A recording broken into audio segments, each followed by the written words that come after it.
guys know it is Drunken Chat, son. All right, welcome everybody to It Is Drunken Chat, son. This is week 5. I'm your host, Chitlins, Greens, and Cornbread. We're on the Comic Crusaders Network, and I also want to welcome my co-host for tonight, uh, Mr. Adam, who looks like his pseudonym is the Foreskin Eater, also known as Baloney Tits. How's it going, bud? Remind me to kill Al. This he must be doing this on purpose to you, man. If we can just leaving that stuff up, man. So it's weird, right? That I know I get the reference, right? So there was so apparently during circumcision, and especially in the Hasidic community, when they do the circumcision, they do the breast and everything, and then because the rabbi only has so many hands, he puts his mouth, he removes the foreskin with his mouth and everything, and then right. Um, so I thought that was kind of an interesting tidbit. But the most interesting tidbit was, I think it was a few years ago. Um, there was a rabbi who had syphilis, and when he was doing that, he was actually passing it on to the unfortunate babies that he What? was. Yeah, it was a crazy thing, man. But yes, so thank you everybody that has joined with us so far. I know you guys didn't come here to hear about weird STDs stories. Yeah, you get that stupid o'clock hour. Yeah, let's wait till I start freaking drinking again to Yeah, January is over. You can start drinking again, sir. I don't think I'm going to, man. I think I'm gonna hang with Don't us for a think little you're bit more. going to. I think I'm going to for a little bit more. I think I'm gonna wait till I drop about 10 to 15 more pounds, and then I'll freaking go way back in it. But um there's going to be a special release of certain liquors, like specially limited liquors here in Virginia and in West Virginia, or like the DMV So you area. guys get all the good stuff. Yeah, so if you guys, what is it? I think it might be any ABC store. So if you guys have an ABC store, check with them tomorrow or Saturday, and or if you have anybody that lives close to Virginia or West Virginia, definitely have them go check it out. Um, the one that's going to be the most wanted is going to be the limited edition, gold edition Blanton's. That's the one with the little horse. And if you can't even get the gold edition, there's at least the other ones. There's the horse changes its position every freaking year.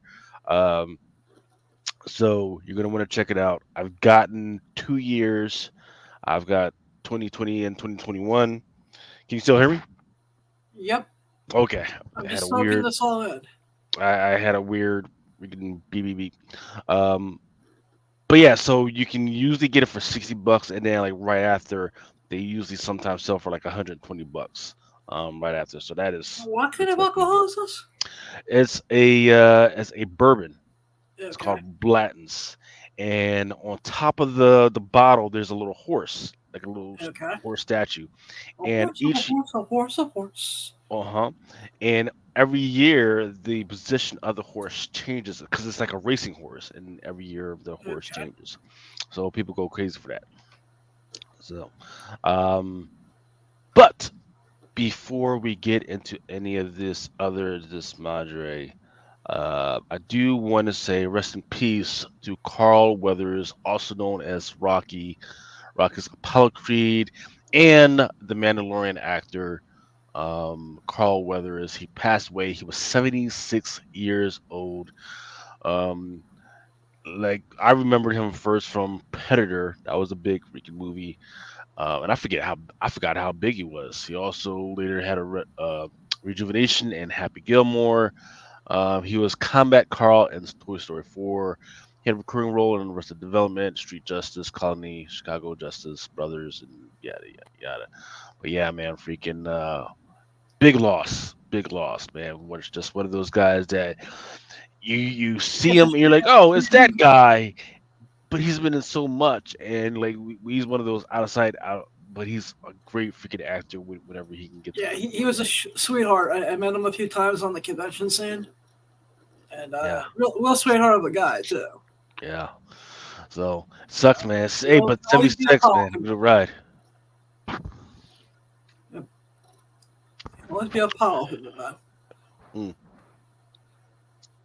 Yeah, we lost. Yeah. Hey, so before I get into the rest of it, I want to give a shout out to GT Key Comments, Ben Fong, Daniel Berry Sports Highlights, Dre at Barnhouse, Dre at Barnhouse Comments, Sir Christopher the Great, Calamity Collectibles, Joe for something fun, run, come out. Whoops, Calamity. Sorry. I forgot to send you everything. Sorry about that. All right, so let's get into what we got going on because I do have too much stuff to freaking pass on. And don't forget, we also have a first hidden gem of the year from Mr. Blind Adam coming up as well. Uh, so this is what the stock market looked like last week. We had several different reports come out regarding the PPI, payroll from jobs. We had the rate of wages. We also had the Fed talking about whether they're going to Fed rates or not.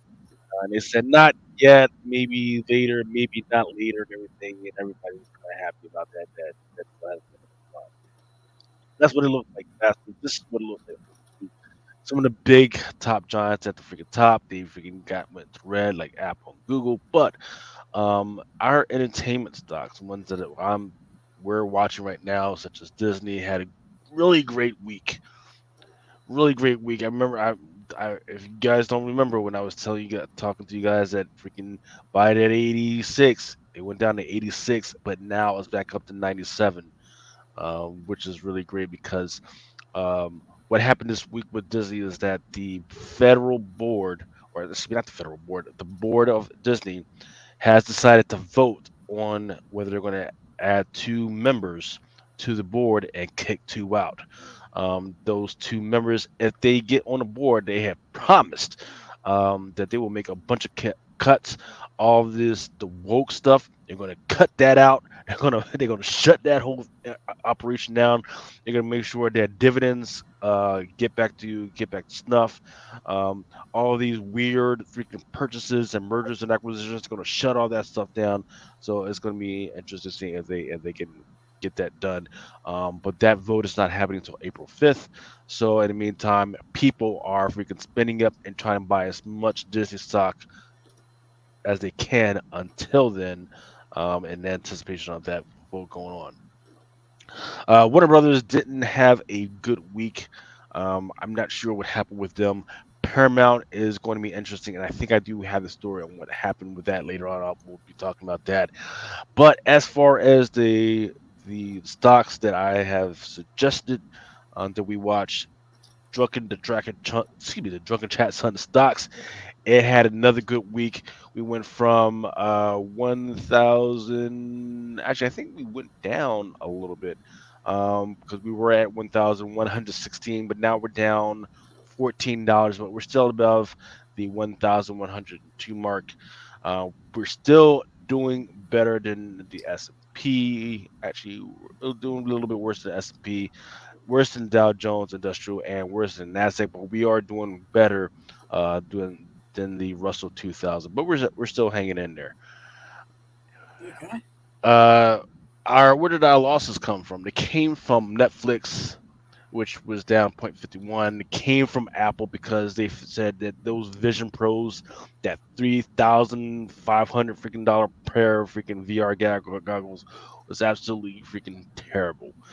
They were able to test out some of the stuff, and they were like, "No, this ain't it," because it was. I think the complaint that I've heard the most was there's this feature in there where you get to see the other people that are so say you had these goggles and I had the goggles, right? Yeah. The avatar, and they would from having it on your face, it would be able to build an avatar that looks just like you. Okay. Just perfect, like without having to do anything else. Put it on, bam, and freaking makes an image of you. The problem is people don't want to see themselves like that because it was too real, and it's kind of crazy because people don't see themselves that way, but seeing it as like a camera reflecting it back to them, they didn't like that shit at all. So people were like, yeah, Vision Pro might be good, but it's too good, and they're not ready for it. Disney was doing well, Hasbro doing well, Roblox doing well. Scholastic Corp, they're the ones that are most responsible for a lot of kids books. It had a bad week. Mattel's doing good. GameStop's doing well. Paramount's dropping out. Lionsgate is going good, and Warner Brothers is doing pretty bad. It's not bad enough. It's we needed to go back down to like $9, then we could scoop it up, but it's just not. It's in a weird position right now. IDW is in a weird widget right now, and Mike Pike production, even though they're still keep pushing in on Facebook and Twitter, it's not where I want it to be. All right, so the main thing that I wanted to talk about, Adam, is this is going to be the big comic book news for the next week or two, is the CGC stuff. There's a CGC lawsuit where they are suing a couple of their employees. So wait, let me get this straight, because the company is suing the employees that did all the theft. Am I right or am I wrong? Oh, they didn't necessarily steal anything. It's that they compromised the business procedures. Okay. So let me read out what the lawsuit says. It says, I blah blah blah am familiar with CGC employee Brandon Terrazas, a comic book grader who joined the company in June of 2022. And I recently learned that in or about October 2023 that he and his wife, co-defendant Ayana, engaged in efforts to damage the company and its customers through an elaborate scheme. In particular, he admitted that in a series of interviews with the company investigator that he stole 23 customer-submitted comic books from CGC, but then he swapped high quality and high value comic book certificates certified and graded through legitimate process by CGC with those of inferior, lower graded comic books. I also learned that they sold, marketed, advertised, and consigned several of these swapped comic books online, trade shows, and at auction with his wife's assistance. Now, to my knowledge, he willfully converted and fraudulently advertised and offered for sale converted comic books bearing CGC trademarks. Their actions rely in part of a blatant abuse of a restricted benefit that CGC gives to its employees. And at the time of Terrazas' employment, CGC permitted employees to transact only up to about 4 sales of collectibles per year. Now, under the strict conditions, including submitting a written record to HR, in addition, as a benefit of employment, CGC employees were permitted to submit for grading and or authentication a maximum of 20 of their own collectibles per year at no charge. Now, specifically, transactions comply with rules as long as the collectible has issues, blah, blah, blah, and then it goes on to this other crazy stuff that doesn't really matter. So, I think what you were getting at was correct, that because it does imply that he steals books. But what it's not saying, and if you're smart and understand what the guy was trying to do, is that his wife was at a trade show or in conjunction with some other comic book store that's out there. Somebody brings in their comics to a comic book store, right? It says, "Hey, man, I would like to sell my comic books. Can you help me out?" They bring in the Terrazas. They take a look at it and they go, "Oh, yeah." And they go, "Oh, these are high quality books. These are freaking blue chips. Yeah, we'll take that. But in order to sell it, we need to get it CGC." Okay. So they have that customer pay the comic book store that send it off to CGC. They take the money, then they take the book to CGC, but then they already know that they hold it because some of these books have been taken like a year to get freaking processed. They didn't hold it for how long it takes to get the other book through. They figure out which one is the worst quality one, right? and they just freaking switch it, or they just and sometimes they just freaking either switch it, sign it, whatever, or they just go ahead and put what they got on eBay. And I've seen several people note that happens. That all of a sudden, hey, the book that I just happened to put on on eBay, another one like it just happens to be on eBay right now. So they take that book, they see how much they can get on eBay. If they can get more on eBay, boom, it's out the freaking door. And then they take the book they got from the consignment, the worst other ones, and they take that and they give that back to the guy on consignment with a crappy fucking grade because they don't fucking care, right? So in that case, they're freaking stealing because it's not this. They're dealing and changing around books that's not their fucking books to freaking change around and freaking get out the freaking door. Um, in the meantime, it doesn't cost them anything, right? Because they charge the customer to fucking get it graded on both sides, all the freaking customers, and then they're just changing books and holding on to these books until a time that they can get rid of the freaking books at a proper time, or exchange it out for one that's a crappy copy, right? So imagine you're sitting, or imagine your customer sends in a 9.8, right? And then you see that there's a 9.6, 9.4 sitting on eBay. Well, you freaking go ahead and you buy that 9.4. You bring it in the CGC. You slap a 9.8 if you want, or you give them a 9.6, right? And you send that back out to the customer. Now, but now you've got that 9.8 that you can sell at any time you want for free. They get to do all this for free because of their employer benefit. Now, in the lawsuit, it says they can only do 4 at a time, but she was an employee as well, so that's 8 that they can do in between them, right? Of their own proper eBay joint. They can only sell 4 each per year. No, that actually means they can sell 8 in between them. In the meantime, they get to grade about 20 per person. Well, that means they can do 40 through their own household. So I saw the numbers for the lawsuit. They're trying to sue these guys for $2 million. Damn. Yeah. So let's see. Sir Christopher Great is saying, imagine this is only a couple. Only a couple. I wonder how many people were actually doing this on a larger scale.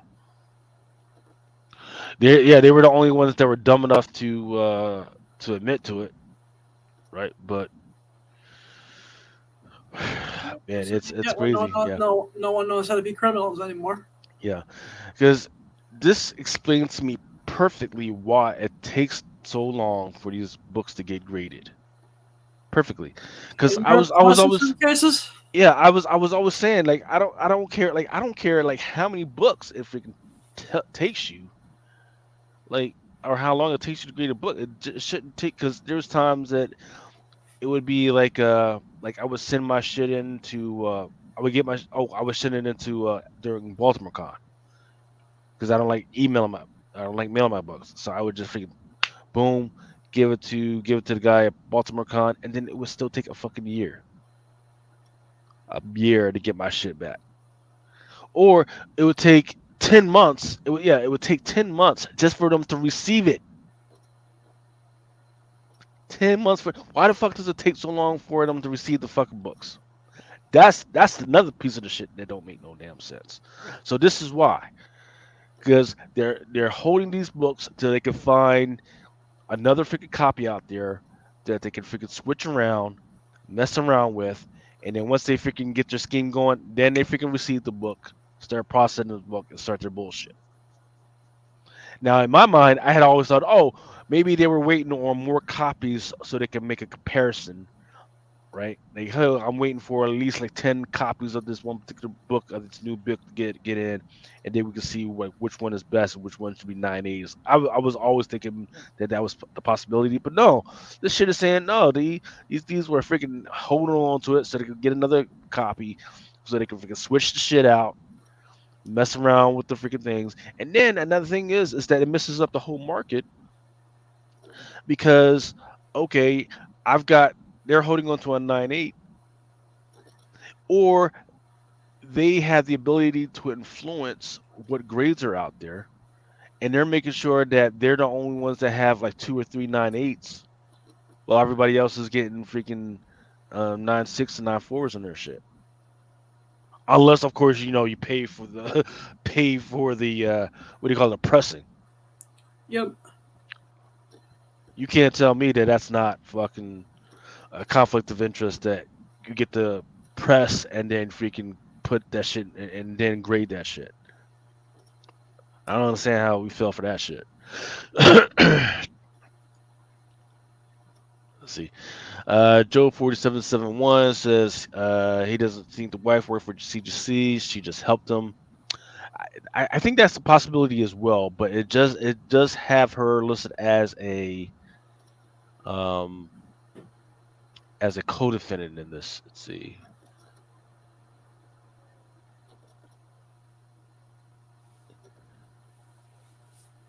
Yeah, it doesn't necessarily say. He ruined those benefits for everyone. Well, those motherfuckers should be getting that shit for free. Anyway.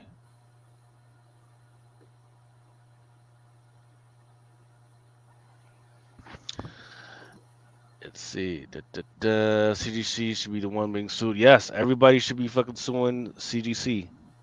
Especially if your shit took more than like fucking a month to two Anything after fucking 3 to months. 6 months, man. That's like fucking ridiculous, Yeah. man. You're telling me that I'm paying for a subscription and my shit still takes that fucking long? So now to fix it, now they're saying that you don't have to have a subscription to turn in your shit.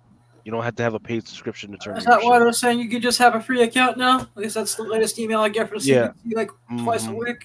Yeah, it's a free account. You still, of course, have to pay for service, but it's a free account, so you don't. It's the same bullshit. Same bullshit, different package.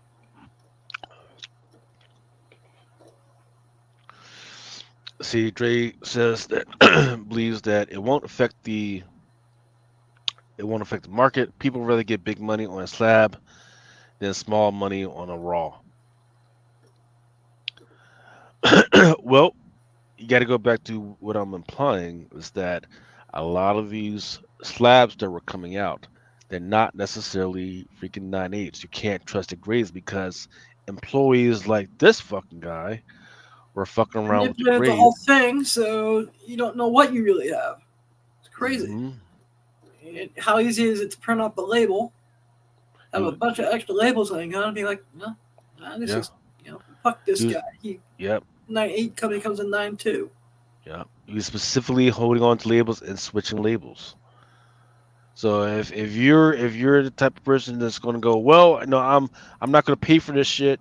Well, I'm not going to buy that particular one because it's not at 98 9. Are you sure? Are you sure that's the grade? You got to start. You're going to have to start taking a look at those slabs nowadays.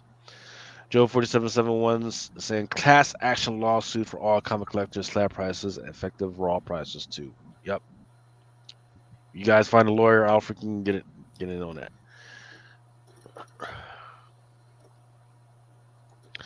And then people are missing the entire point about CGC's credibility is up in the air, and a lot of people are thinking about going straight CBCS. CGC had credibility. When the fuck did this happen? I mean, this is not their first scandal. Yeah.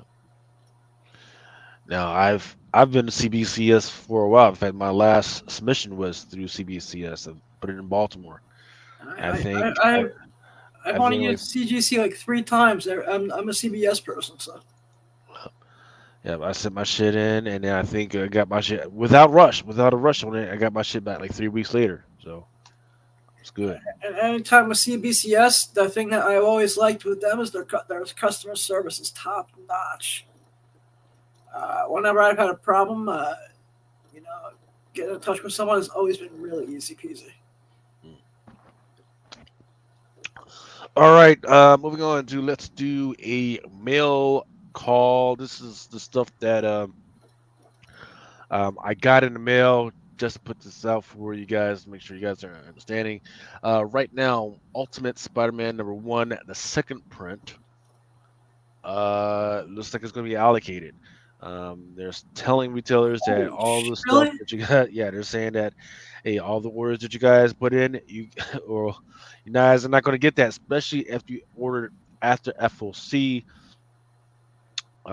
You're probably not going to get your shit. If you ordered it before, you're probably going to get your shit.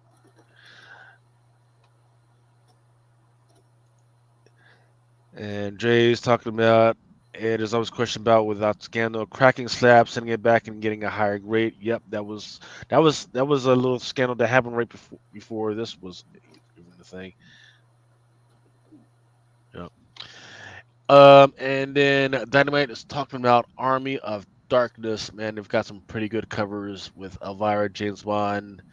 Civil Super series are on FOC. That's going to be on today. I think it's going to be on FOC Monday. Some good ones from Lucia Perillo. And then from Dead Sky Publishing, they have a new book called Deep Rock, which is a 4-issue miniseries by Tina Horn with covers by Danny. The solicitor says, discovered a comment that answers the question, what if Sam Spade was a leather-loving lesbian? Okay.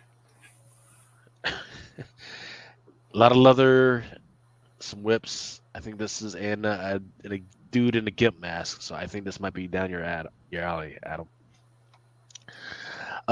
Then moving on to Titan Comics, it's got some great covers: Savage Sword, Conan the Barbarian, Star Wars Insider.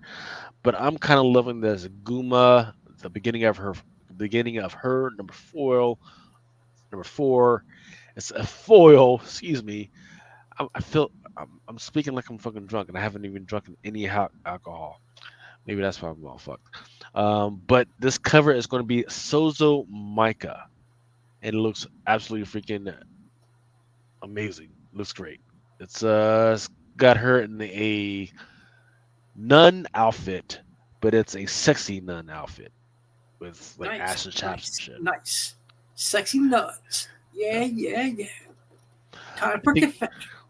I think a lot of people will not be freaking tracking this one. This one is a Star Wars Insider number 224, the magazine, going for $9.99. It says featuring young Jedi adventures, interview features with Lucasfilm, Josh Rhimes, showrunner, and writers, and the writers. People sleep on those Star Wars Insiders when they shouldn't. They have some great articles, and they have some first appearances. If you go through the back catalog, I mean, people are sleeping on them. But yeah, so there's a foil of this particular cover. It's an awesome Emperor cover, and then the foil is going to be $19.99. Okay. Let's see what's going on. DZ Comics spec. Let's see. So Christmas, they're already on the third print. People that wait to order late, they won't have Ultimate Black Panther either. Yep. That UBP is already $17.99. Yep. I've already sold a couple of those UPPs for $25 already. UPPs? Mm-hmm. Ultimate Black Panther. And we okay. Get into that. Yeah, the ones that already went to second print before the first one came out. Mm-hmm. And then Sir Christopher Gray is talking about like that foil. Okay, yep, that was another one that people missed out on. Boom is talking about, it's got Slow Burn. It's going to be on its last issue, so it's got a couple of great covers, art by Tonsi Zonjic and Matt Taylor. Rare Flavors number 4 has what issue is this? Rare Flavors number 4 is coming out. Freaking, it's one of those that I keep telling myself that I need to freaking read. I just haven't freaking gotten to it yet. Yeah, Mighty Morphin. Go ahead. So I hear that, man. I have a stack of reading that's like this high, man. Driving my reader crazy. Yeah. Then Mighty Morphin Power Rangers number 117. Looks good. I still love that freaking zombie cover, but there's a weirdly typed negative space variant for, which is cover F, which is a 1 in 25 by Michael Walsh. And for those that are wondering, there is an unlockable. I think this is by Ji-Hung Lee. If you guys are interested, if you need it, let me know. And first come, first served. There is an unlockable. Negaduck. F also on FOC. This is Negaduck number 4. The thing to note is that there is a cover that is not to be revealed. That's the cover D. And then Red Sonya Dynamite. The one I like is there is a negative variant type of Red Sonya. It looks like she's coming out of the water, but she's got a knife like in her freaking mouth. It looks freaking amazing. Now it's time. Adam, are you ready? Yeah, man. All right, it's time for Adam and his hidden gems. All Which right. you can see every week, Tuesday and Fridays on Awesome Sauce Radio. So subscribe, please. I'd appreciate that. Yeah. You didn't do cooking with Adam today. What happened? Yeah, I did. You did? Yeah. I was waiting on that shit. Man, what the fuck? Yeah. I'll send you the link next time around, man.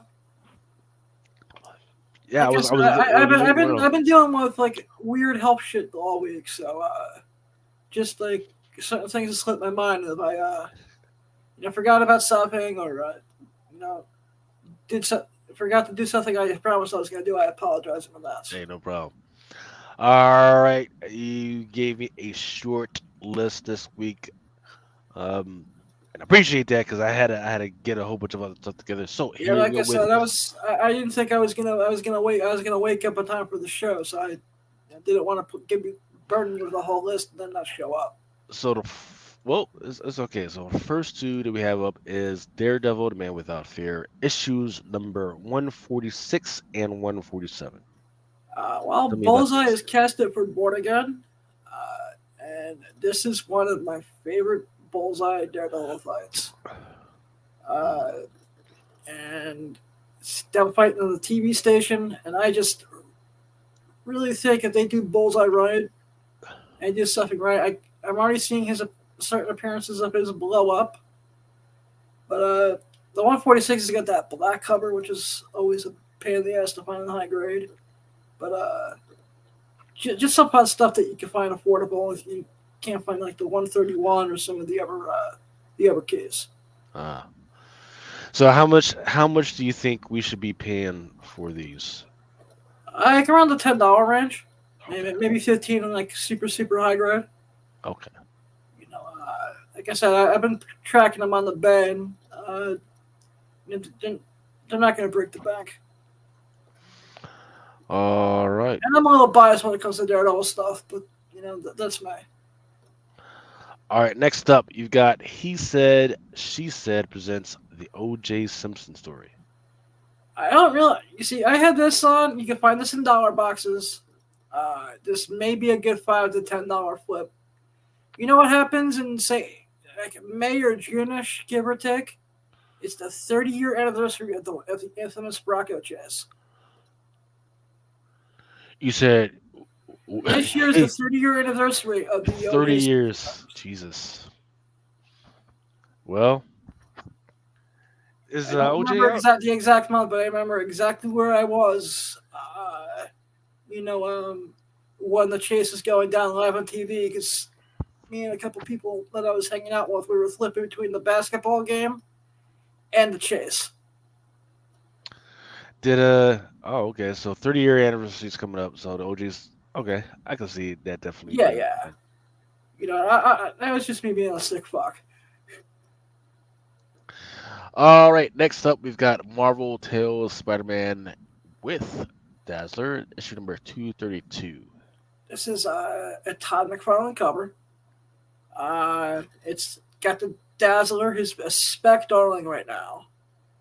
And with all the other Dazzler books blowing up, I just think this is a sweet hidden gem that people forget about sometimes. McFarlane's Marvel Tales run is, well printed. Some of it's hard to find in high grade. I really think if Taylor Swift really is going to be playing the Dazzler, all Dazzler shit's going to blow up.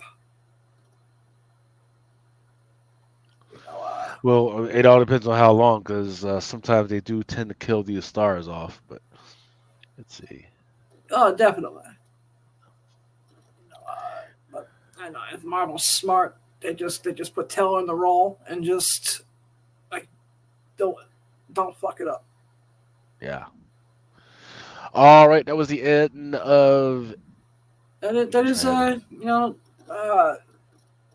hidden gems. I'll think of another more perverted name for it later as I'm rebranding a few things. Like I said, check out Awesome Sauce Radio Tuesday and Fridays at 8 p.m. And subscribe if you can. I'm trying to get to 600 subs. All right. We are at the half. We're way past the half-hour mark, so we're gonna take a 1-minute break and show you Go to the lobby. Please. No, not that one. We'll wait a little bit longer till we get into that one. This one is just a commercial for the Displaced.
All right, that was the commercial for or trailer for the Displaced comic book that was going to be put out by Boom Studios.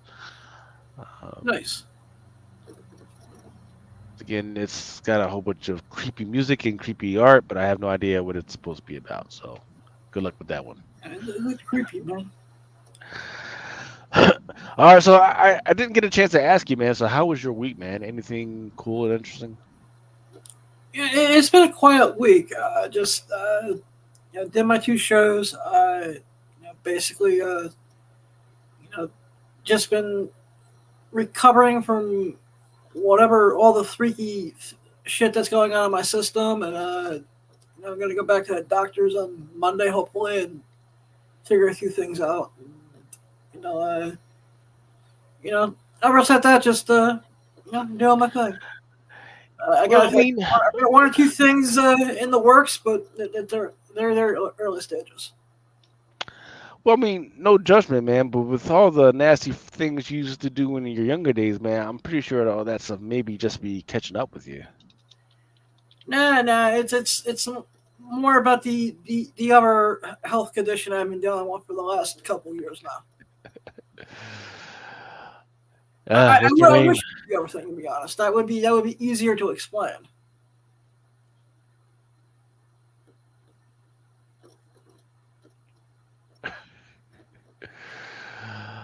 Everybody, make sure you get your dog spayed and everything else. All right, let's get into and neutered, whatever the fuck that means.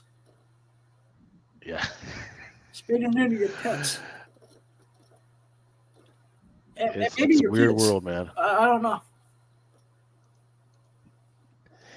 I think that would be a great decision if you could turn it back. All right, so why did that change? What changed, sir? No, somebody changed the article. I know what's going on.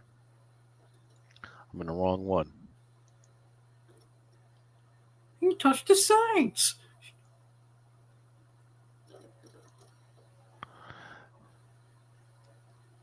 Because I'm trying to not have to freaking make PowerPoints for every freaking thing anymore. Okay.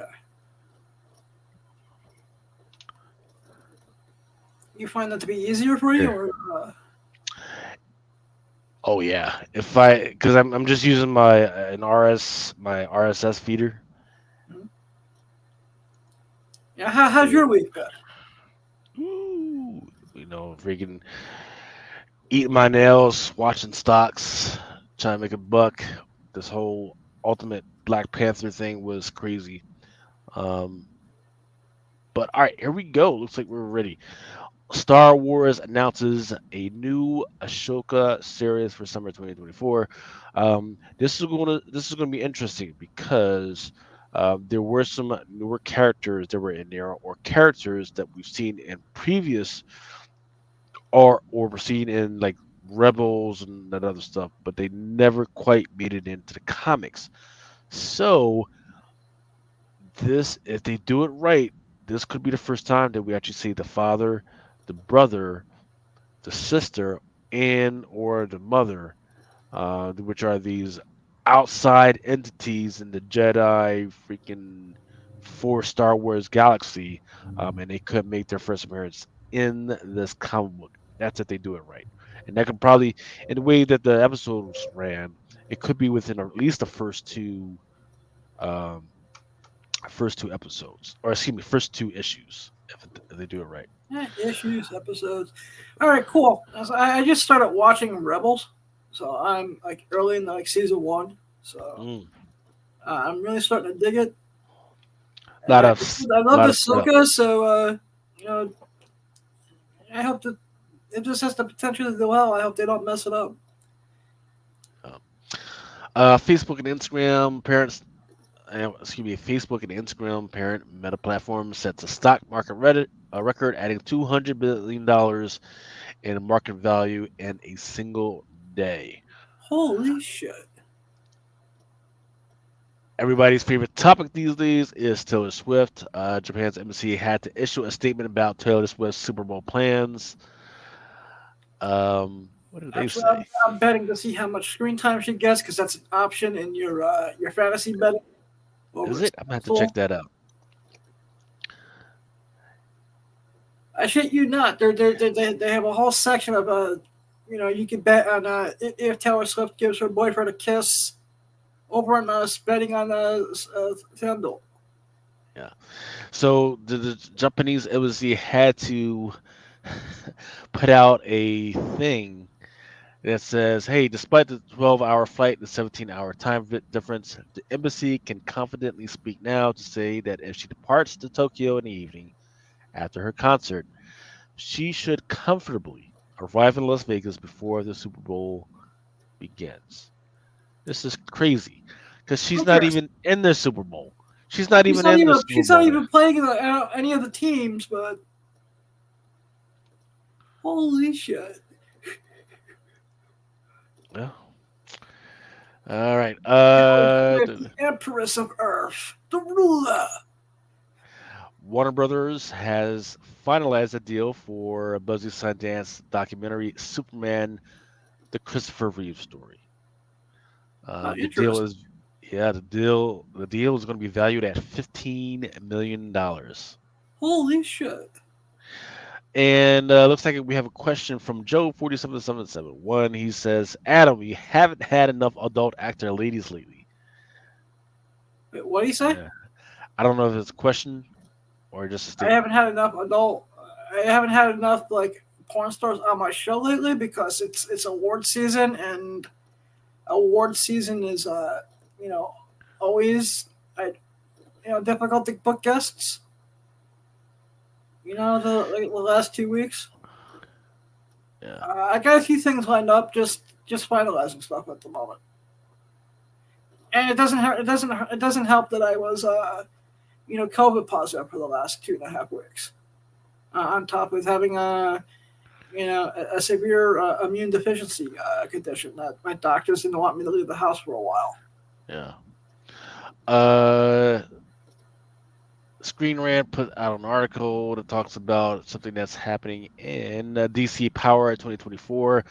It was a like kind of like a Black History Month freaking published comic book. It came out like last week or a couple weeks ago. I think it was actually last week, where they kind of confirmed that the Signal, Duke Thomas, is going to be the Batman in the future which kind of displaces, Damien. But I think Damien is still going to be that eventually. But who knows? It's going to be Trying weird. to bring back Duke Thomas again. Yeah, he's been there, man. He's been hanging out. He's been hanging around, man. I know that. I guess it's a good time to pick up some Batman 21s from the New 52. Yeah, you got to make sure you get the 1/100 though. I think I saw some for cheap. I saw that combo pack is just as tough. Drunken Sharks.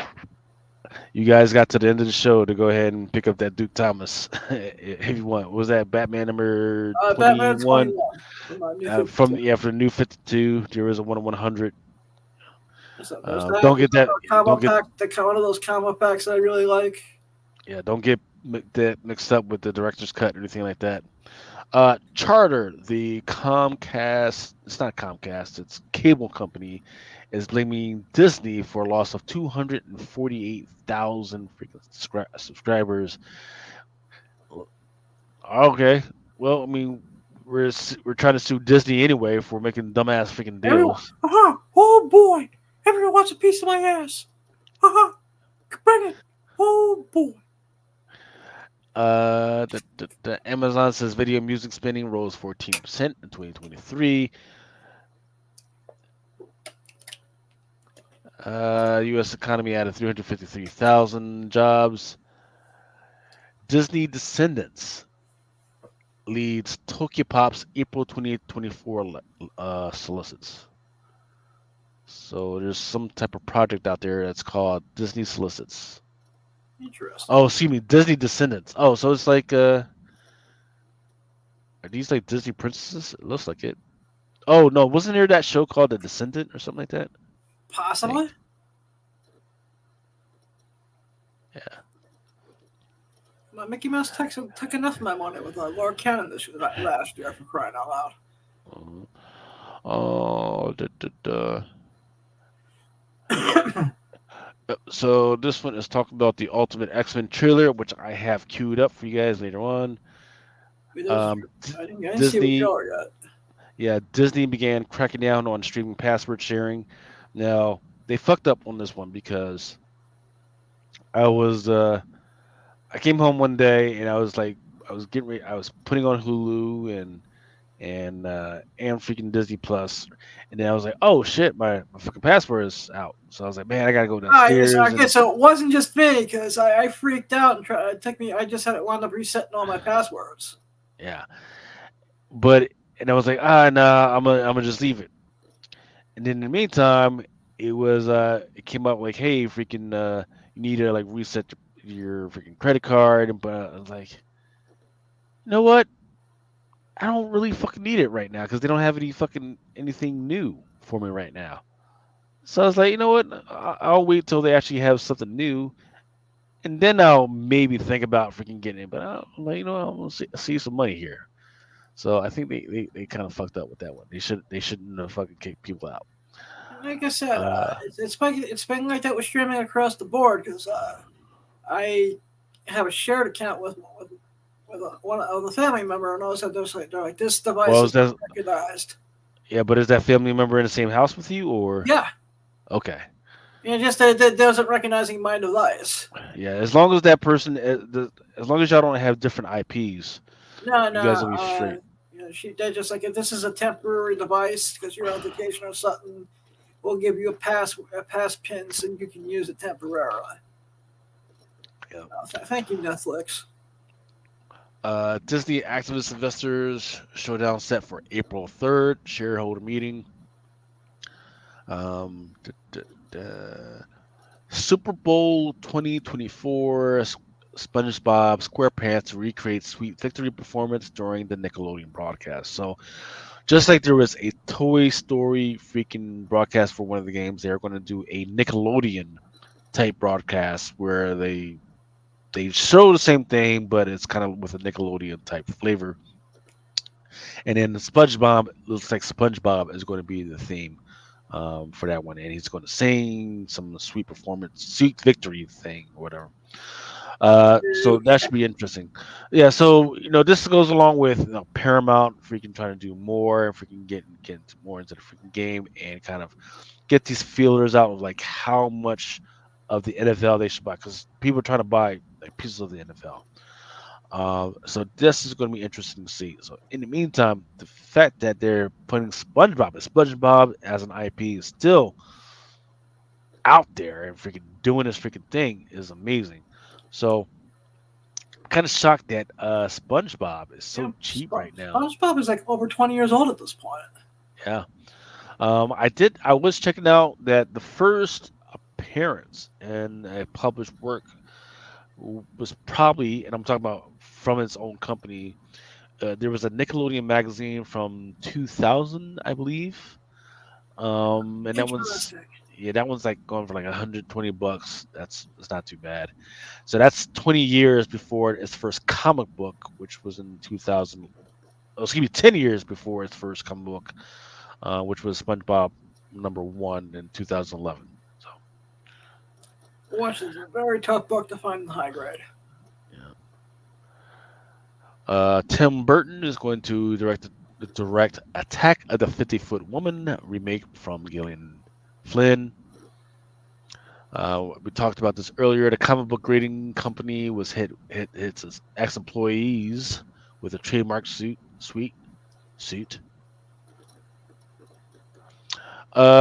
In Ultimate Black Panther, Ultimate Universe. What is this?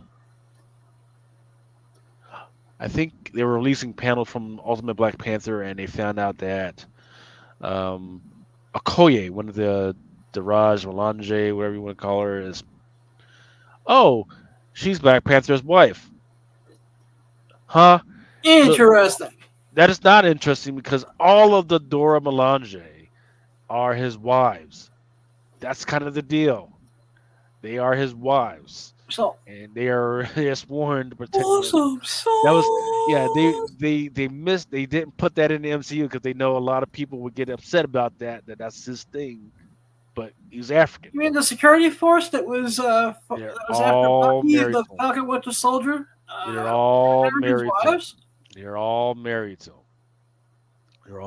to him. Interesting. In the meantime, then I can kind of understand it, right? Because in the meantime, you got him trying to jump on a freaking plane, trying to stop this sex trafficking. But in the meantime, he's got a whole fucking bunt cake of fucking harem bitches back at the crib. Excellent.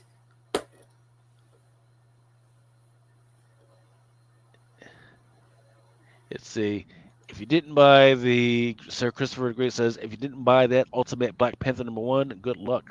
So I will be taking a look later on to see if it's sold out. Do you think it's going to be as hot as the Ultimate Spider-Man 1, which is still going strong? I had one individual buy like 100 copies from me. That's like post FOC, no incentives. Nothing. Just give me that cover A and cover B. That's or was the C? Yeah, right out the bat. No discount. I guess anyone at this point is going to be scrambling. Yeah, not even a fucking pull box discount. Holy shit! Yeah, give me that. All right. Moon Man launch sells out, and has been rushed back to a second print. That's that Kid Cudi book. All right. And then, for those that aren't tracking, the whole big thing right now is for the Ultimate Black Panther, is that in Ultimate Black Panther #1, I suspect that on the cover. Well, I think it was probably on the second print cover, is his grandkids, right? So people have been buying shit out of the cover A and the cover B. That's the one with the girl with the freaking white hair. And I believe I actually have a copy of that. You're saying this is for the second print? Right. People, yeah, because people saw the second print and they're freaking out and they want to know. But the thing is, that's not their first appearance. Their first appearance was in a book that came out last week, It was called Marvel Voices Legends #1.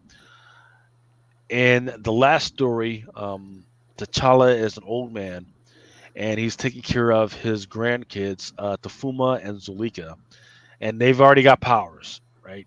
She's Zulika is a girl; she wants to be Storm, and Tafuma he doesn't know what he wants to do right yet, but he can at least fly for right now. And they look just like the people on the freaking cover, so that's gotta be them. Who are their mothers and fathers? We don't know that. Um, but I guess maybe we'll find out in Ultimate Black Panther #1. Let's see. They're pretty much sold out everywhere online or done. Midtown was only allowing one per customer. Everyone on eBay have it no less than 20. Boss Logic 30. Wow. Okay. So let's take a look. Okay. Let me go ahead and take a look at this. Let's see where we're at.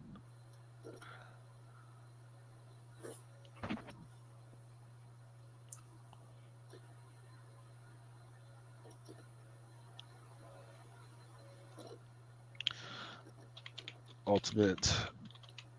Because I know one thing that might have precipitated this whole big jump is that when people started telling me about it, I went to Diamond immediately and it was sold out. And I was like, oh shit. And I can see inside of PRH, Penguin Random House, it is not. So, to those that are listening, to the U15 that are listening, if you guys need some copies, cheap, hit me up, let me know, and I will send you an invoice and I'll order some more for you. And I'm talking about cover A, the Boss Logic Ultimate Special, the Travel Foreman variant is still there, the Karen Darbo variant, and that's the one with a Black Panther without the mask on. That's still out there. Second print still available. So let me know.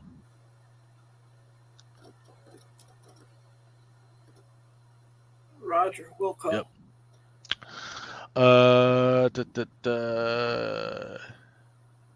What else? For my sneaker heads out there, there was a dude in California who was arrested with $5 million worth of Nike sneakers in his warehouse. Damn. $5 million worth of shit. $5 million. Nikes? Yeah. These motherfuckers had to have been stolen. Cause there's no way. Why would you even hold on to that stuff? Because and in a warehouse, nonetheless, not like a freaking controlled. Because the thing about some of these sneakers are, if you don't keep them in a controlled environment, they just rot anyway. You gotta freaking get them out. You gotta get them and get them out in the street and sell them, bitches, man. Why wouldn't he at least fence some of this stuff instead of just keeping it around like that? That's weird. Yeah. Hasbro is going to celebrate a Transformers 40th anniversary with an Omega Prime HasLab crowdfunding campaign. Looks like there is going to be a 31 centimeter Optimus Prime, a 29 centimeter Ultra Magnus, and a 14.61 centimeter Autobot Blue Bolts. The Omega Prime is going for $250. And I don't see the prices for the other ones. So if you guys are interested, you guys can go to the Hasbro lab and freaking help them out with that. And hopefully, because some of those when they've been coming out, they've been at least doubling or sometimes tripling the price. Oh, definitely. Let's see. I always miss out on those things. I always forget. Okay. Dogman. And I think that's a classic book. Dogman is going to be a Dogman movie, an animated movie, is on its way in January of 2025. And for those that like, okay, yeah, you don't want to have to hunt down the first book, or whatever. There is a couple of comic books that are out there for Dogman. If you guys are interested in collecting those, or just having them on hand. So right now, the numbers have been coming out for Madam Web, and they're looking like it's going to be worse than Morbius. It's supposed to be coming out in what, 11 days or so? It is, if memory serves me correct, I believe its release date is the 14th. Yeah. Let's see. Early predictions from the Box Office Pro project project an opening weekend for Madam Web between 25 mil and 35 mil, with a total domestic gross ranging from 56 million to 101 mil. That's a pretty wide range. To put this in perspective, Morbius started with 39 mil on its debut weekend, ending with 74.8 domestically and 162 million globally. So, yeah, spent a whole bunch of they spent a whole bunch of money on something that people didn't really ask for. So, I think what's really tearing it apart right now is, even though we kind of, if you're a comic book collector, you kind of know who the villains are, but we haven't really seen the villains in the trailers. They should have highlighted what the threat is, who the bad guys are, and then I thought, excuse me, I thought Ezekiel was the head villain. But is he? I'm trying to remember. Maybe not, but he's the one threat. He's the first one they meet. He's the first one that Peter Parker met, but he's not the head of the family. That is true. Right? You think they would have the balls to introduce Marlon in a Madam Web movie, though? Because I was thinking about that. They should have, right? You gotta tell me what the threat is, and then first of all, you don't show me their costumes in the fucking trailers. Don't show it to me anywhere. It's got to be. I feel like I've already watched the movie already because they've put so many fucking trailers out. I feel like I've already watched it. And like I don't Between feel the like trailers and the featurettes. Yeah. I feel like all the good stuff from the movies have already been watched. Dre is asking, hey, what do we think about the 9.9 pre-screen? 9.9 pre-screening is from CGC. bullshit. Yeah, from CGC. Really? Yeah, you gotta trust CGC right now. Yeah. They need to get their house in order, man. Like, people just throw money. Throw money. If instead of throwing money at CGC, how about y'all throw me a couple dollars? Like, god damn, like, because I'm still buying shit. I'm still buying Raws. If the Raw is cheap enough and it's cheaper than the freaking. In the words of ODB, raw dog all day, man. Yeah. If I need the great stuff, I'll use CBCS. No. They're not perfect, but I've never had a problem with them. Joe 47 says more like Smokescreen from CGC. Yep. And nobody asked for Madam Web. I can make a porno version of Madam Web that would be more faithful to the comics than what we're going to get in mainstream. Yep. Christopher Great says just on the costumes alone. Christopher the Great says, so far they've just shown Ezekiel, but we have heard rumors of an inheritor coming towards the end of the film, possibly post-credit scene. See, but then you fucked up. Yeah. Then you fucked up. The point of Ezekiel is that he's supposed to be, kind of helping out and navigating the whole thing. I don't give a fuck about this futuristic shit. I'm not a fucking holistic fucking hippie, right? I don't give a fuck about the fucking future and entanglements and all that other shit. Give me the fucking vampires. Let's fucking dodge the fucking vampires and let's fucking go from there. They fucked up Morbius. They can at least try and get this shit right.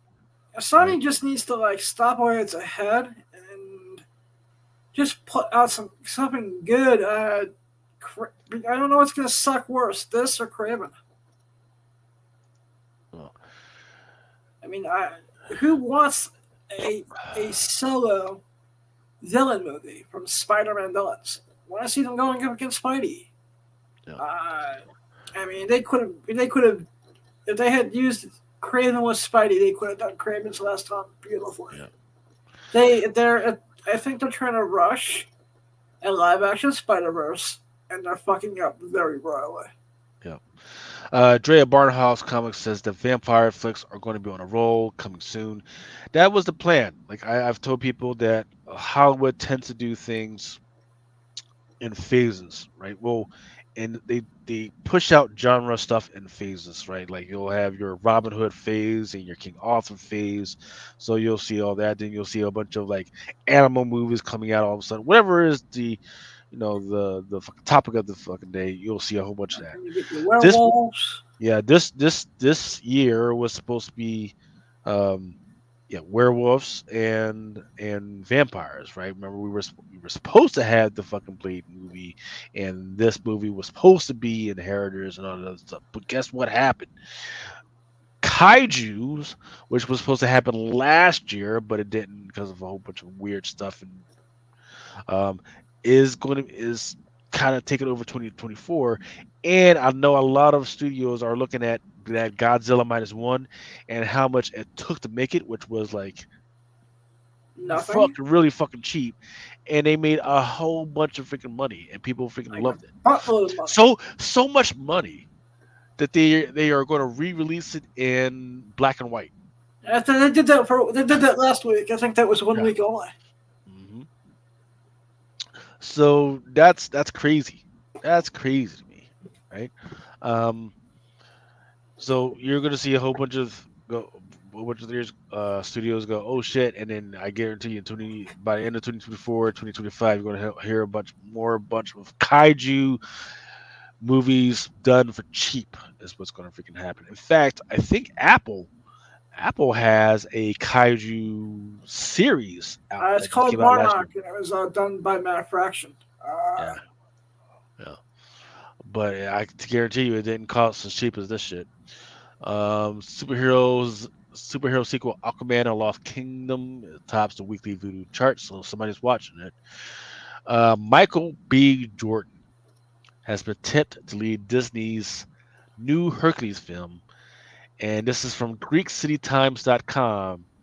They are saying that because he, as a black man, is playing Hercules, that is called blackwash. Here's the deal, though. Hercules, his mother's name was Electron. Electron's father, his name was Perseus. He was King Perseus, who was king of Ethiopia, which is an African country. So, in his bloodline, Hercules was African, as well as having a Greek citizenship. It just happens that way sometimes. So when people say, "Oh, Hercules was white," or don't say he was white. Say he was Greek. That's perfectly fine. He was a Greek citizen, but he did have some African in his lineage. Warner Brothers drops on downgrade. Yep, I remember that. They downgraded it because I forget why. It was because they were supposed to buy something. Warner Brothers was supposed to buy something, and it fell through. So as a result, everybody was saying, well, now Warner Brothers is not worth as much because of that deal. Also, there have been rumors about Disney. So I don't know if you guys remember a couple of years ago when I was reporting about Disney had bought a whole bunch of stuff out of India, right? Their whole Hotstar. I remember that. Yeah, because they bought Hotstar. The time that Spider-Man India took off, right? Yes, they bought that because that was happening, as well as they were trying to get the contract for the cricket, because cricket is huge over there. So they're like, oh, we're gonna give these guys enough money to buy the cricket license. Well, they lost. Disney and Hotstar lost license. So now, oh boy, we fucked it up. Yeah, so as a result, Hotstar has lost a bunch of subscribers, which means it's not worth as much. So when Disney first bought Hotstar, it was worth $7 million. Okay. Now they're looking to offload it for half that, less than half that, at $3 billion right now. Let's see.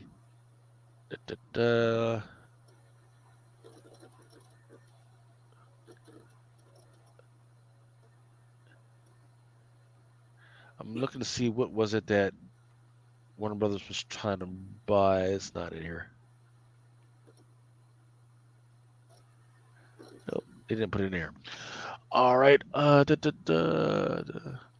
Distillery and Kodansha, which is a manga anime type deal. They figured to announce a new partnership. So apparently some of the writers from Kodansha are going to be writing or putting in projects for a distillery, which is crazy. Prime's Video.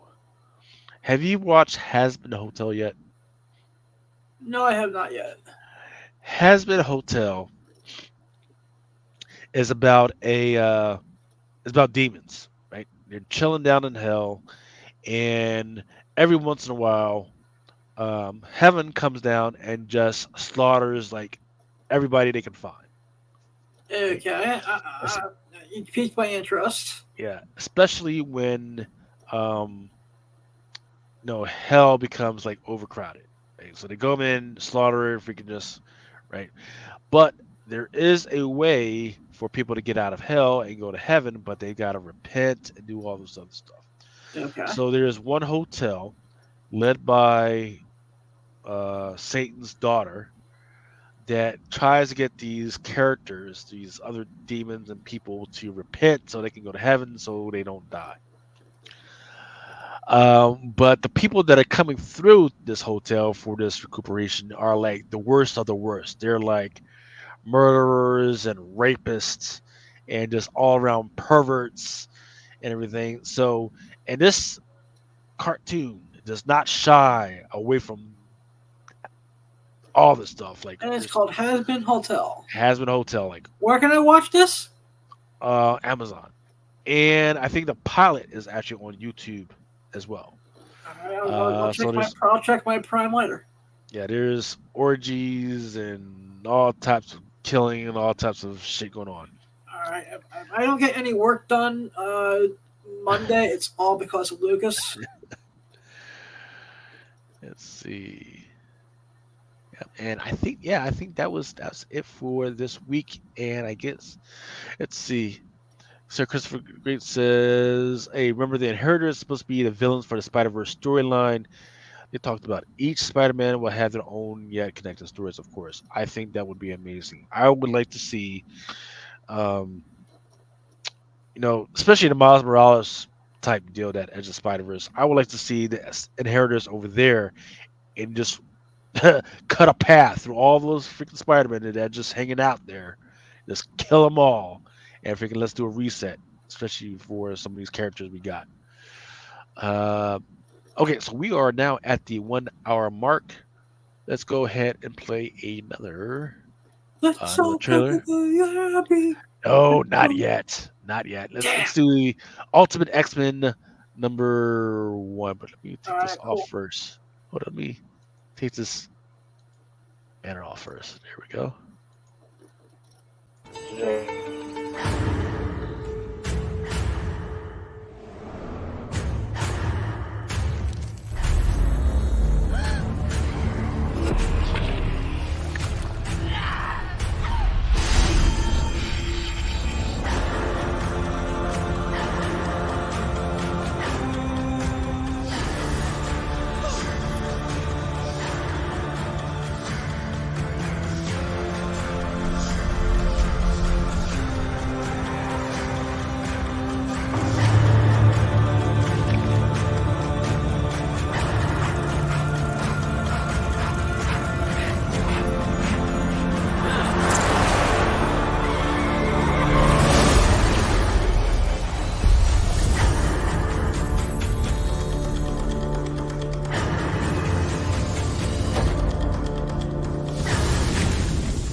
All right, that was Ultimate X-Men #1. That's going to be out in March this year. I think it's going to be on FOC pretty soon. It's going to feature armor and a new character, May Storm. Her first appearance was in X-Men number Her 27. her first cover appearance on the Champions cover was X-Men 26. Was it 26 or was it Yeah. 27? One of those. I believe it was 26. And if you want the first appearance of armor, it's Astonishing X-Men 4. Number 2005. Yeah. All right, let's get into some of the books that were trending on Terapeak. Once again, this is the depth of Terapeak, which will differ from other hot whatever shows. I'm just going off of the quantity because sometimes there is a little bit of money to be made in the margins. Money. Yeah. Pivot money. Yeah. Batman number 142. So this is the pre-sale. I just typed in pre-sale. Batman number 142. The Giuseppe Camuncoli. It has on the cover the Joker holding the red hood helmet. Not sure what's up with that. It had 44, close to 50 sales. Also, Fantastic Four number 17 that was up there. Venom 30. Captain America number 6. Ultimate Black Panther number 1. The Boss Logic one, that one's at 40. I'm kind of shocked that the cover A didn't kind of show up for this one. But then Ultimate X-Men number 1, Appreciable Moko, cover A, it's not coming out till 3/6. It's starting to made an appearance in here at 39, not quite 40 or 50, but at 39. But yeah, that's good enough, especially. Interesting, man. Yeah, it's good, especially since it's. That's not even on FOC yet, so that's pretty damn good. Yeah. Ultimate Spider-Man number 1, second print. 34. Once again, that is going to be allocated. So please, if you haven't already, kind of contact your local comic book shop and make sure you say, hey man, freaking, if you got any extra copies, set them aside and everything. Then there's Ultimate Spider-Man number 2. That one's it's got good numbers at 33. Not outstanding, but pretty good numbers, nice and steady numbers. Yeah, we don't do Drunken 10. We don't do Hot 10 here, any of that stuff. We just get the data. So there's the Batman number 142 with Joker holding the red hood helmet. Then there's the Ultimate Black Panther number 1 and the Fantastic Four number 17. And then for all comic book sales that are not necessarily pre-sales, we got Moon Man number 1, the Marco Locati Goody comic book. There's Transformers books, they're doing good. Ultimate Black Panther number 1. But then I saw on Brian McClay's and House of Stein's top 10 that they did have a female Force Taylor Swift type book. That was their number 1, I believe. But I'm not seeing that same data. What I am seeing is that I fell asleep during the Hot 10 and I woke up to them talking about Taylor Swift, so I guess that's what I missed. Yeah. The data that we're seeing at Terapeak is the female Force Taylor Swift comic book, the Swifties New Dazzler edition. This one is like an action figure joint. That's the one with. Is that the one you showed last week? Yeah, with Wolverine and Brian or Ryan, whatever. Yep, it's still got good numbers. It's not outstanding numbers. It's not in the 40s, but it's got pretty good numbers.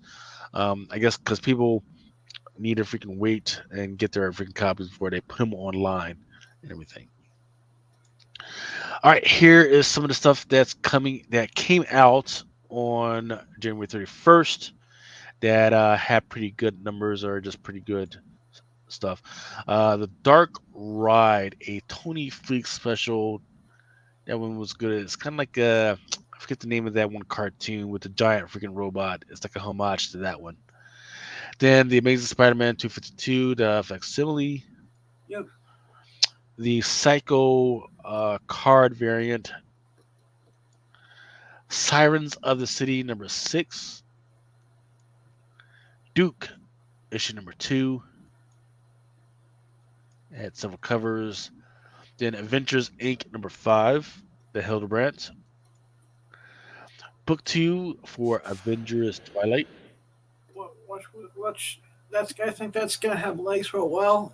It's probably was my read of the year and my book of the year so far. Yeah, it's a good story, but people are particularly collecting this particular cover. Of it's got the mark whatever is it the Mark IV or whatever freaking suit on there. Here's the deal: he has not actually put on the suit yet. His son has not put on the freaking suit yet, so we don't know who's in the freaking suit yet. There's book 2, Deadly Hands of Kung Fu, number 2. And then there's Voices Legend number 1. It does not have any numbers yet. It is not selling out yet. But I'm telling you, I'm just bringing this once again. I just wanted to bring this up, make sure people understand that the kids that are on the Ultimate Black Panther number 1, they are in this freaking book right here. And this guy right here, that is not T'Challa because that is not his shield and that is not his spear. It is somebody else. Interesting. Harriet Tubman, Demon Slayer number 5. This is another overlooked book. People forget that there is going to be a Disney Plus series on Harriet Tubman. Jill and the Killers, number 1. Then I forget the name of this freaking cartoon, Jeff and Stilo or something like that. Lilo and Stitch. Yeah. Which has been from my other retailer buddies. Shout out to Calamity Collectibles. It's doing well. Yeah. And just like we told you guys last week that this Art Adams for Wolverine 42 is going to do well. It started out at 150 last week. It's now down to 75. But look, $75 for a $25 book. It's not bad. Not bad enough. Bad at all. $75 buys 3 lap dances and a drink, man. Then there's the Dr. Aphra. There's your Somnia issue number 2, I believe. This one is the 125. And I think that's all that we really need to cover. Yeah, that's all we really need to cover. So now let's start to switch over for your FOC. Once again, if you guys have any qualms of what's going on, these are the books that should be out in about 3 weeks to a month. Please contact your LCS to see if there's any way they can help you out in getting this book if you are interested in any of these. If they cannot help you out, please feel free to contact me or order through the pull box and we'll see what we can do. Some of these are just, once again, these are not necessarily sold out or anything. These are just stuff that I like. This one, Club Micro, look, I'm a science geek, so I'm definitely going to have to pull up on this one. The Adversary, Green Lantern. There looks like there's a new lantern in this one. In this what issue is that? Issue number 5. So this is Alan Scott's Green Lantern. Oh, it's issue the number Alan Scott. 5. So, but he's probably showed up in number 4. But no, it's a green. It's a red. Maybe no, it's a red lantern. That's what it is. That's why I haven't seen him before. It's a red lantern. But you know, I have a feeling like people kind of ran over this because the writer marketed it as a gay book. Ivan showed his little freaking rant here because oh no, they're trying to shut us down and everything. Like, look, we don't even know you, and nobody reads DC books anyways. So what the fuck? And then I read it, and I was like, okay, the stuff that where they're trying to set up the story, it was good. It was good, but then they slowed it down just so Alan Scott could get a little action. So I was like, I'll see what's going on with number 2, and I haven't picked it up back since. There's your Amazon's Attacks. Yeah. And this one is a absolutely freaking gorgeous Amazon Attacks issue for cover for issue number 5. This is by Irvin Rodriguez. Yuck. No, she's got that what do you call it, S&M mistress type freaking thing going on, Yeah. where she's kind of letting the outfit wear her, but she's still trying to exert dominance. You know. Shazam. Mama. Arkham Asylum. Oh, excuse me, not Arkham Asylum. Barkham Asylum. Barkham Asylum? Yeah, so it's like an Arkham, but for pets. Okay. And what pets are going to be in Barkham Asylum? Joker's dog. Okay. And I don't know whose cat this is. Could that be the Red Lantern cat, maybe? I don't know. Yeah, check this out. I'm curious now. Beyond Real #2 by Vault. And once again, you guys can pause later to see, slow it down.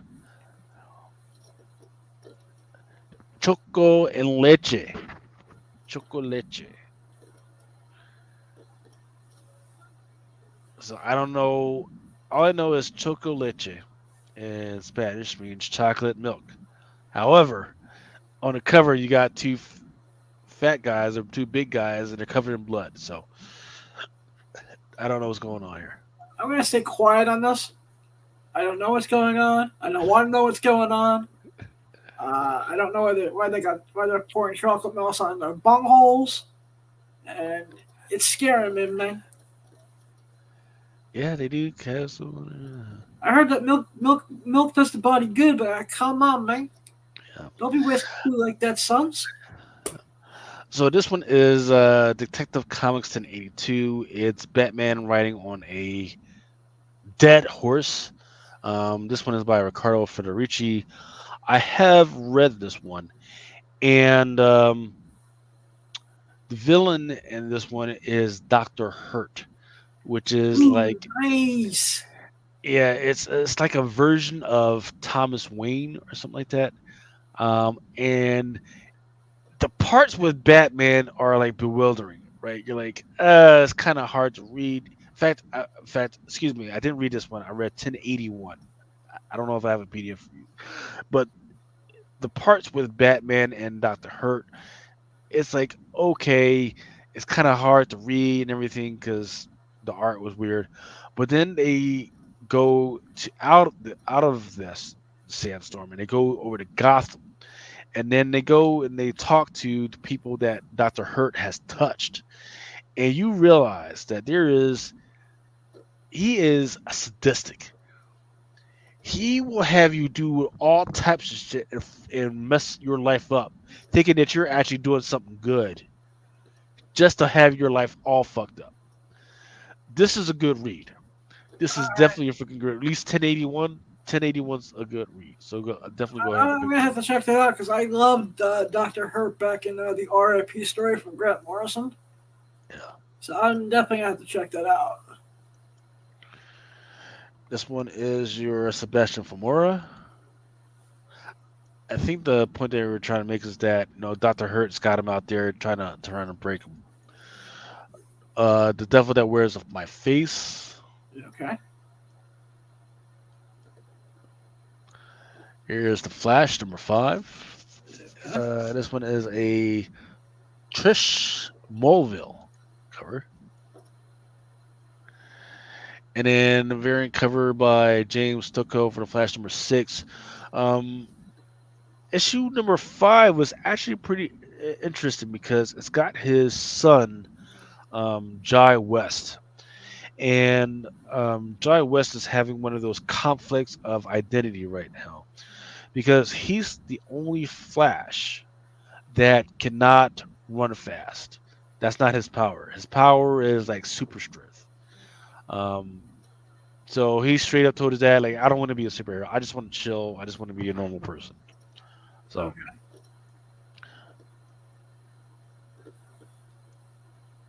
I have to catch up on I've heard good things about this Flash series. I have to catch up. It's really well written, man. It's like there is a normal. So the thing that I think keeps people from reading a lot of DC stuff is that it's very obvious that some of the stuff that they're trying to write about that they have absolutely no fucking clue about, nor do they even know how their subject matter talks. And this one, I forget how old the kid is. He must be like 8 or 9. And the way they took Giles West's freaking thinking in such a negative way as exactly the way an 8 or 9 year old who doesn't know what the fuck is going on would think. He thinks that just because his dad is spending some time with this other stuff, that he hates him. Oh, you didn't want to spend time with me to talk? You must hate me. Oh, you had to do that? Well, I'm just not that important. I'm not your number one priority. It's perfect the way they freaking laid this out. Um, I don't know, just good stuff. Green Arrow #9. They try to do the same thing with him and his son, but The Green Arrow has been amazing. I love this Diamond Green Arrow is my favorite book of last year and this year. They really put Green Arrow back in the spotlight and such. And I'm loving it. So I think the cover to get would probably be this one. It's the Dustin Gwyn, which is it's not necessarily actually it is a negative space type variant, but it's done really well. It's not just like them standing around. It's a bunch of arrows, kind of blending into the freaking colors, going in and out and around. It's done really well. Interesting. Then there's a cover with the sun. There's Black Canary, Gridlock, Harley Quinn #37.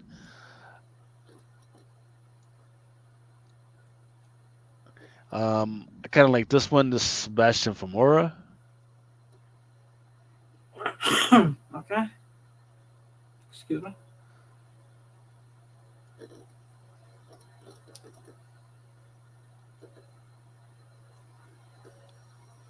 More Flash stuff, Joe Killers. Let's see if I can flash forward to anything.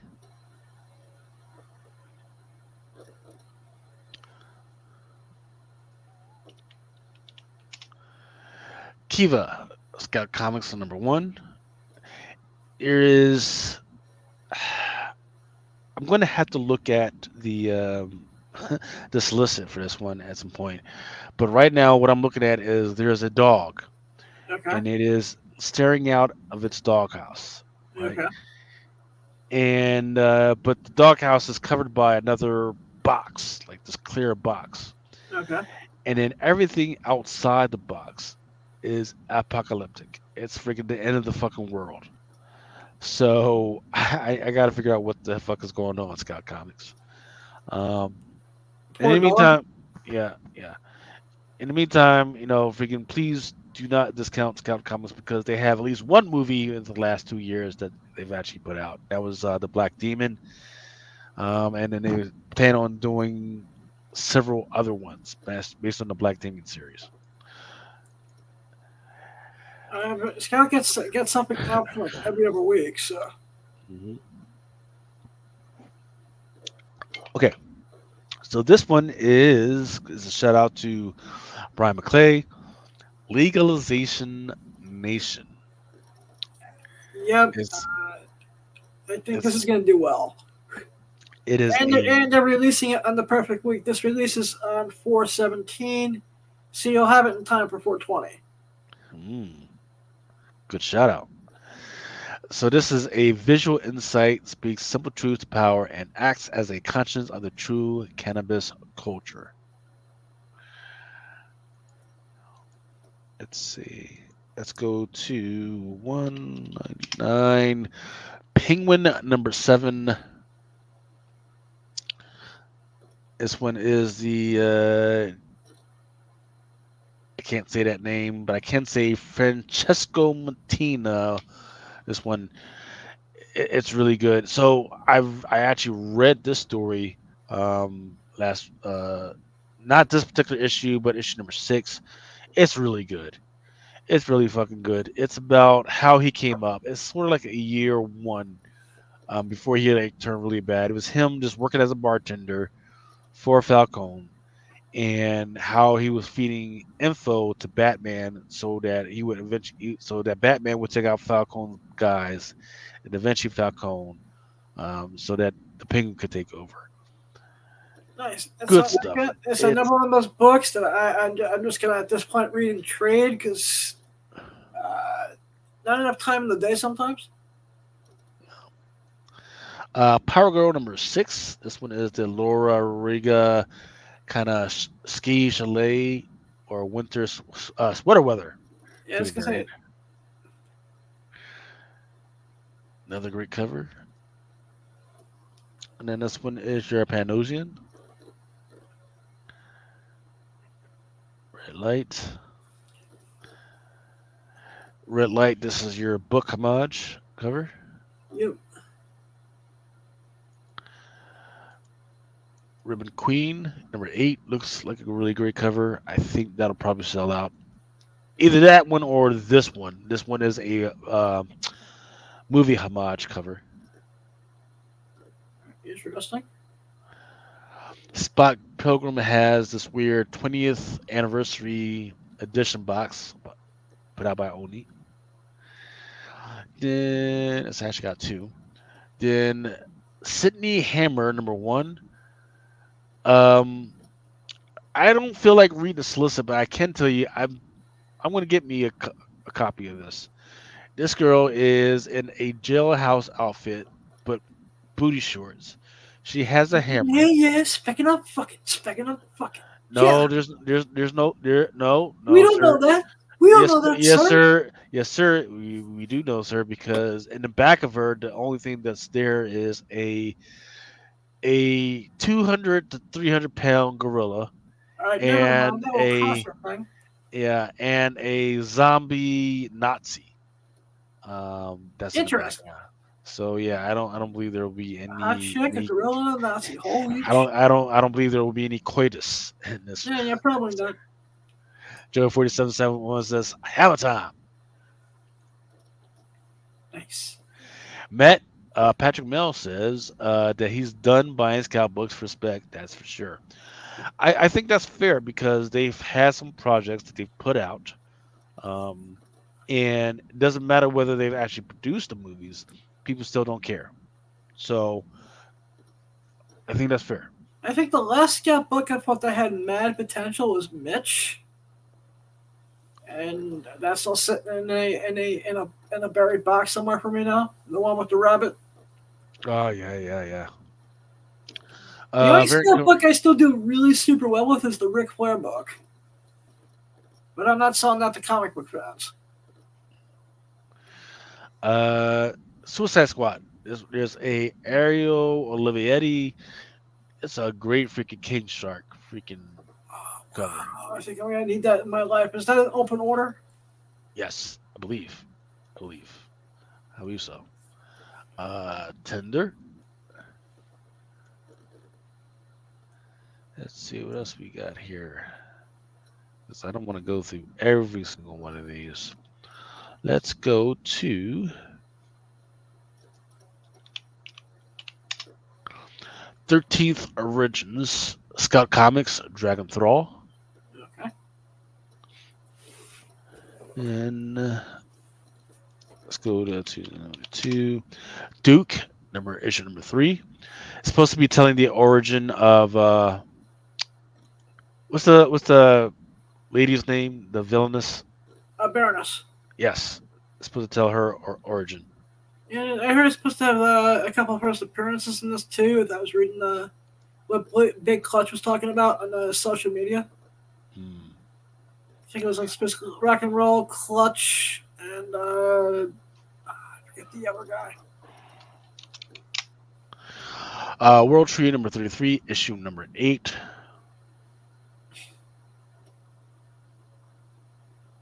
Now you can say specking on fucking because I think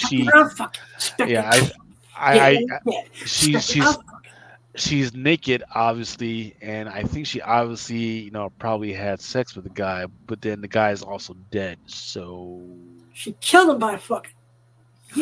Yeah, she did the what was the name of that movie? Basic Instinct, where she was taking a dude to Pound Town, but then pulls out the ice pick Yep. You know. Thrawn Alliances #1 second print. Nice. Please tell me that, and this is Marvel, so most likely, is there a skip at 1 in 25? No. Nope. Ah, interesting. Aliens.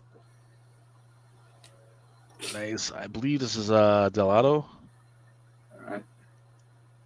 And then here's your piece from Moko.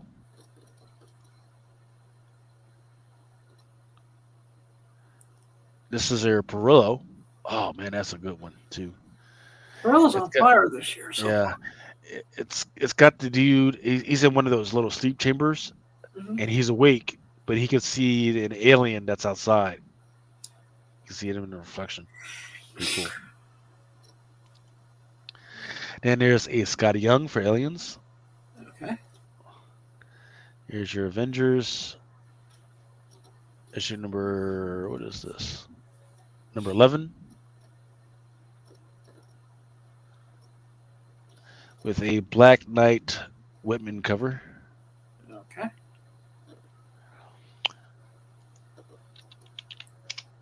I'm going to go with the Unbeatable Squirrel Girl Stormbreakers cover. I don't know what's going on here. What book is that for? It just says the Unbeatable Squirrel Girl, but she... I've never seen her with her... she's got her foot beat out. So I think this will do well. Isn't she supposed to be like 14 and shit? Yeah. Or 16 or whatever? Maybe they age her her up. like that? Which, yeah. If you look at high school girls, that's every high school girl I walk past begging me to buy them alcohol at the liquor store. Jeez.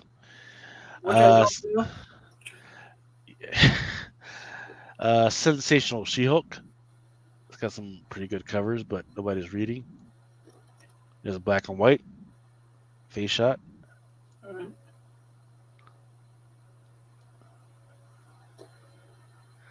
Here's a shot of her getting off the subway. Nice. Giant size Spider-Gwen. I don't know. Some of these covers are actually pretty nice. Woman of Marvel variants. Yeah. Here's your Deadly Foes variant.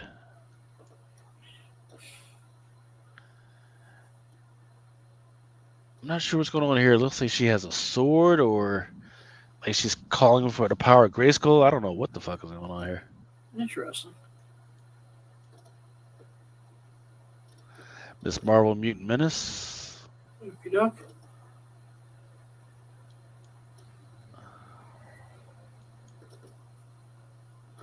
Your Villa Lobos cover. Okay.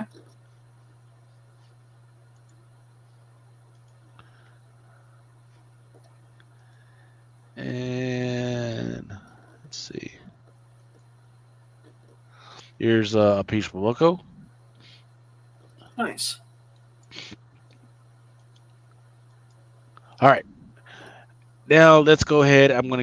Let's take a break before we go into the new releases. Let's all go to the lobby. Yes, you've been asking for it.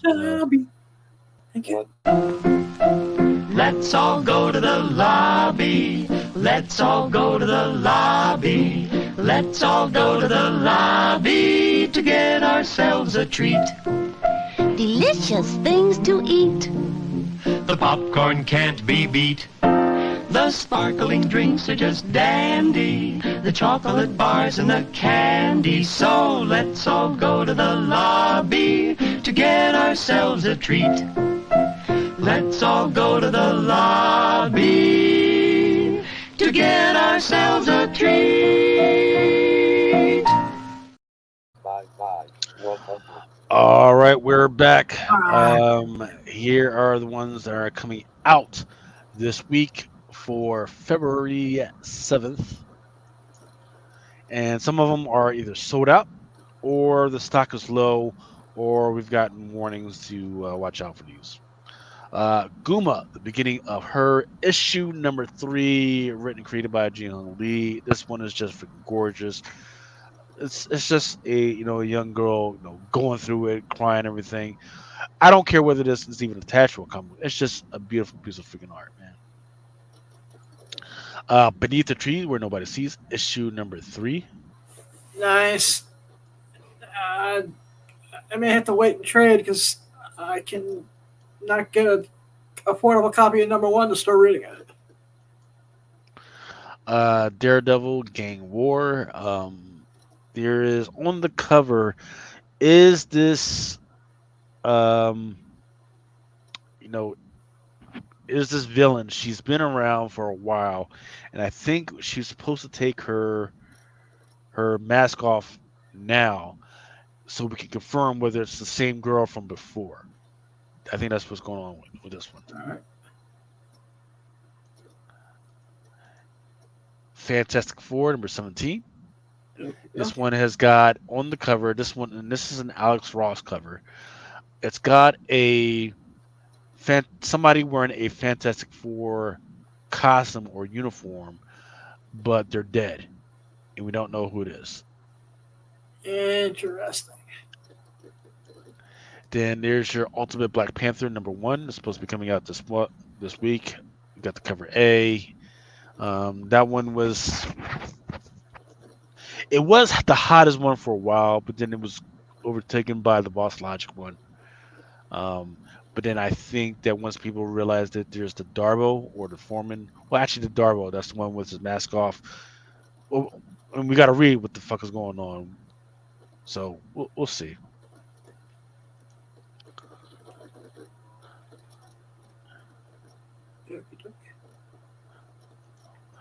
Good. Yes. Yes. Taking orders on all of this. Manhouse Dark Souls, The Willow King. This one that I got up here is, I don't know what this book is about, but I do know that this one is drawn by one of my favorite artists out there.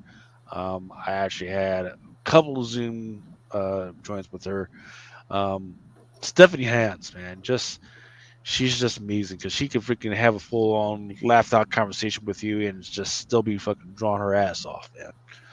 Just good people. Sweetheart, I reached out to her a few times. I've been trying to get her on Awesome Sauce Radio for about a year, but deadlines and everything. So, but she's always taking the time out to respond back to me. So, one day. So there is a black and white of the Will King, and then there's a red of that same Stephanie Hans with the Witch. There's Star Wars Mace Windu by Torrin Clark. A first, I forget which publisher did this one, but there's a book that's going to be called Space Negro. What? The Last Negro. Space Negro. In 2024? Space Negro, The Last Negro. Yep. And on the cover it says, and a N-word still can't catch a break. So, yeah. What the fuck? And no one pitched a hissy fit or nothing? We'll see. In today's PCH that they let, I'm allowed to say it, Negro, the space, whatever, the last, in politically correct America, this comic is coming out. I actually feel there's some hope. Yeah. Bloodrick issue number 3 by Image. It's not Maria Wolf, but it's pretty damn detailed. Yeah, I forget which one this one is. Let's see. I have no idea what this is, but it's out there. It's on FOC. Right. It's got if it fills the tentacle quota. Yeah, girls tied up by tentacles quota, which is awesome. This cover is Beneath the Trees, issue number 2. It's probably like a second, third, or whatever print. But it looks like it's got Miss Piggy.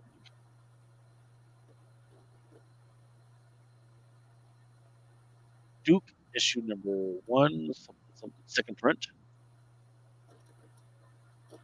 Then there's a second print with Destro. There's the Ultimate Black Panther with Boss Logic, or by Boss Logic with Zulika on the cover.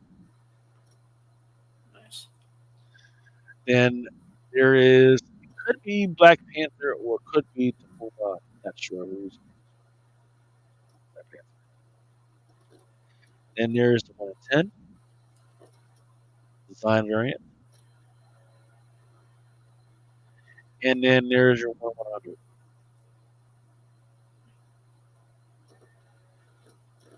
Then don't forget Thundercats issue number 1 is supposed to be coming out this week. There's a foil variant that I'm keeping my eye out on. It sold quick. It sold motherfucking quick. So I'm hoping that I can get a copy for myself. Patrick Mills saying that the Ultimate Black Panther cover A is already going for 50. It's already going for 15. 50. 5. Wow. Holy shit, man. So what you're saying is I should order another 100 and fucking buy 50. And put it up for 50 on eBay. Then there's your Thundercats towel. All right. There's your logo variant. So I think that's going to do really well. And that is all for FOC. Let's see. Joe 4771 says, let's see where Beneath the Tree is 6 months from now.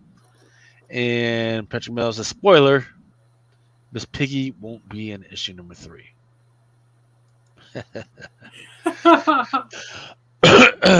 Well, I am going to, let's see. So let's see. I'm thinking nominations for cover of the week is just Ultimate Black Panther stuff. That's it. That's all you need, man. That's all you fucking need. Everything else Go out, go. fucking weird. Yeah, go out to your LCS and fucking clear them out. That's what I'm gonna do because I guarantee mine aren't even paying attention. All right, man. Freaking, you said when's your next show, man? Our next show is Tuesday at 8. And then I may do something Wednesday-ish. I'm taking next Friday off completely because it's my dad's birthday. So I think we're doing dinner for him, and my kid brother turns 40 as well. So Nice. I think we're gonna combine the birthdays and do some type of big dinner on Friday night. So I'm just gonna really enjoy the family. Yeah. I think we're gonna try and do a show before next week. See how that goes. Maybe midweek or something like that. People are going to quit because they can't obtain the Ultimate Black Panther. Better hook up Faiz Shaker. That Invisible Woman 150. Dude may have 4, not 4 to 7 of each though. Interesting. Not sure what to talk about. But that's all I got. I probably missed something because we just didn't have the art. If I did, I will definitely figure it out and try to put it on my Instagram to include some of the stuff that's coming out in the next 3 months because we just received the previews that's going to lay out the stuff for the next 2 to 3 months. So I'll be trying to look through that and see what everybody needs to pay attention to. Once again, I want to thank you guys for hanging out with us at 3 o'clock in the freaking morning. Just hoping that you guys are having a blessed year and a freaking blessed time. And if there's any type of content that you want us to freaking cover, absolutely freaking hit me on my Instagram and we'll do. If you need anything that was on any of the FOC this week, or if there's anything that you missed from last week's release, let me know and I'll see if I can get it for you. Everything except for incentives, of course. And we'll go from there, man. So once again, thank you guys. Stay blessed and let's keep the party freaking going, man. Yeah, Till the wheels fall off. be safe. Take care of yourself and your health. And to everyone that's going to keep me sane these last 2 weeks when I'm getting healthy and healing, and I guess I go back to the doctors on Monday. I just want to say thank you for putting smiles on my face and making me laugh, and like I said, keeping me sane during some of this, because I may have to get some more testing, which I'll explain on Tuesday. That's the route I'm going to have to wind up going. Yeah. Amen, brother. Amen.